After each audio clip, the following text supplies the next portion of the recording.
So apparently I hate all Ghibli movies and I should die cause of that. So here's a quick follow-up to Miyazaki's How Do You Live, and also addressing some of your colorful comments. The comment saying that I hate all Ghibli, or Miyazaki in general. I think I've been doing this YouTube stuff for like over 10 years now, 12 years, so getting something like this is not surprising. It did get me thinking though, out of all the Ghibli movies, I don't know, I think I like all of them, with maybe the exception of the latest one. There was that fish one, I think it's Ponya. I recall being a little iffy on that one. I haven't rewatched it, so it's been like over 10-15 years. So who knows, maybe present day Jerry will be more fond of it. There's another weird comment saying that I was expecting this to be a one-to-one adaptation or something like that. I then asked the guy to clarify what he actually meant, but then this morning he removed the comment, so I don't know. I originally thought this was weird since this is based on a really novel. I'm assuming most people going to actually see the movie have never read it or read the accompanying manga. So that comment was just stupid. There was this other comment, I wish I took a screenshot. Basically, this guy writing a novel. In a nutshell, just saying I shouldn't criticize movies since I've never actually made my own. Like, bruh. To my amusement, I did get this comment saying that my video would age like milk. Wine, I would argue. First off, we do have reports from Japanese Twitter of people actually going to the theater and the theater basically being empty. I do wonder how much of this is the Rona effect, combined with the last Miyazaki movie being over a decade ago. On top of this rising theater cost, and this on top of the bigger issue of it just not being marketed. If anything, if you check Japanese Twitter, you'll see a lot of people that were surprised that there was even a Miyazaki movie out. If you've been watching a long time, you know I'm really into movies. So for my local theater in Ikebukuro, the screens were actually packed. I couldn't go to the 9 a.m. showing, so I had to move that up. In Ikebukuro, I think there's 2 major theaters. I know there might be like 4 total if you include the smaller ones. I also used to live in Shinjuku for a few years, so I checked those theaters out. The main 3, Toho, Ward 9, and I think SMT, they were pretty packed. Outside of that, you might have gotten the empty theaters. Just staying on the conversation of no trailers, no advertisement, I think there was a recent comment by either the producer or screenwriter saying something along the lines of this is what today's audience would want. Again, I'm super in favor of doing experiments like this. I would even agree with showing no trailers because sometimes they just show too much spoilers, too much of the movie. Except I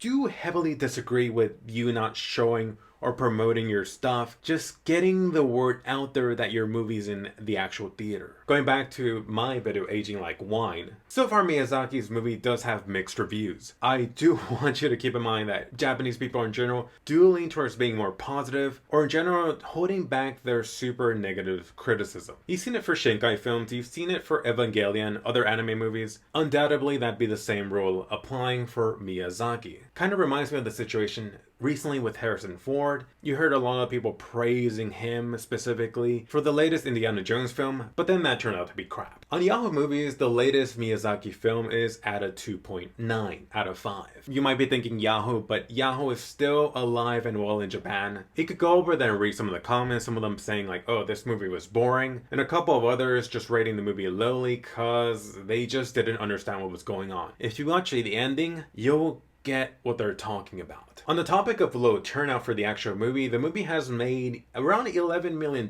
For someone that keeps track of the US box office or global box office for movies, I'm really into that. That seems extremely low. Okay, so I think the updated number is about 2 billion yen, which is about 15 million dollars. Keep in mind that number was for the 4-day holiday, and to my surprise that seemed to be the second highest Ghibli opening. I think the most important for something like this is what exactly is the budget of the movie. Looking around a little bit, I couldn't find any figure for that. I tried to check out the last Shinkai film, the Evangelion one, and nothing. No surprise, Japan likes to keep this stuff secret. I heard some estimates being like $1 million or $2 million. So if that's true, this might have been the way to go. It's already made the bag, which I would have told you, it would have been no surprise for this film. I think the bigger issue for this movie was the mixed reception it's getting. I like that Sora News does put some context into this. Back then when Spirited Away, when The Wind Rises were released, anime movies were not popular. That's been a very recent development. So putting that context into today's number, Miyazaki's movie should have done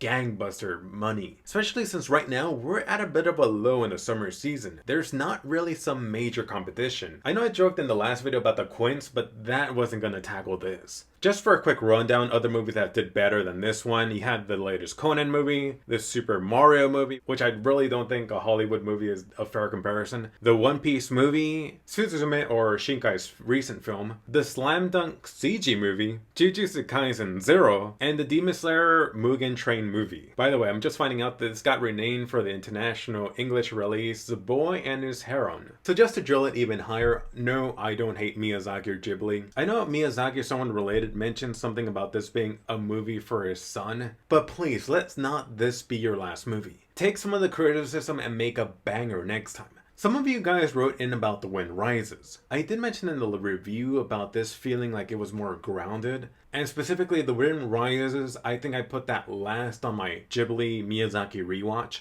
I think that was one of Miyazaki's only films I hadn't seen. I quickly talked to my partner about it, and apparently a lot of people in Japan were feeling mixed when that movie came out. Like, she wanted to see it, but after hearing so many people being mixed on this movie in Japan, she just chose not to go see it in theaters. So I quickly saw The Wind Rises at the gym, and I'm not going to go into a review, but I loved it. I almost had to stop the treadmill because I just started tearing up in 2 scenes. And it just got me thinking by the end of it, I wish I had seen The Wind Rises in theaters, not How Do You Live? I know. It's not a fair comparison. You know, I have an engineering background, so I feel like I'm a sucker for these type of movies when they're developing this airplane. And you know, I got married recently, so that marriage scene at the end, it just hit me in the feels. And I really did want to keep the initial video spoiler free, but the summary of this movie is on Wikipedia already. You could go read that. I'll just say that this movie isn't grounded, at least not going into the final third. It does go into its magical elements. I did bring up Spirited Away. It feels similar to that, just not executed as well. I got a suspicion that was part of the reason why they chose to do the marketing or lack of marketing that they ultimately ended up with. I mean, how do you market this? This movie that feels like it's a really slow burn till the last third, then it switches to this magical fantasy element. I'm not saying it's impossible, I'm just saying it'd be a challenge. And then really quickly on the whole Ghibli pronunciation, it's Ghibli. Apparently I ticked off this Italian dude. I didn't even know this was still a debate in this year. So I had to look it up. It seems that this is an Italian word borrowed from Arabic, which I didn't know. Apparently Ghibli is a hot wind of North African desert. Like you mentioned, the original word might have been pronounced more like Ghibli. I guess the only thing I'll say is that this word Ghibli for Ghibli Studio is not the Italian, not the Arabic word. Yeah, maybe Miyazaki changed or just mispronounced the word, but this is what it is now. On that note, I'm curious how many Japanese words in Italian are not pronounced exactly like they are in Japanese. I bet you could find a couple. So sorry, some technical issues with this camera. I've had this issue for such a long time. I think I need to update this freaking computer. It just cost me so much, thousands of dollars to upgrade. But hopefully you enjoyed this. Leave a like if you did. Let me know down below if you want to see more videos like this one. And I'll catch you guys later.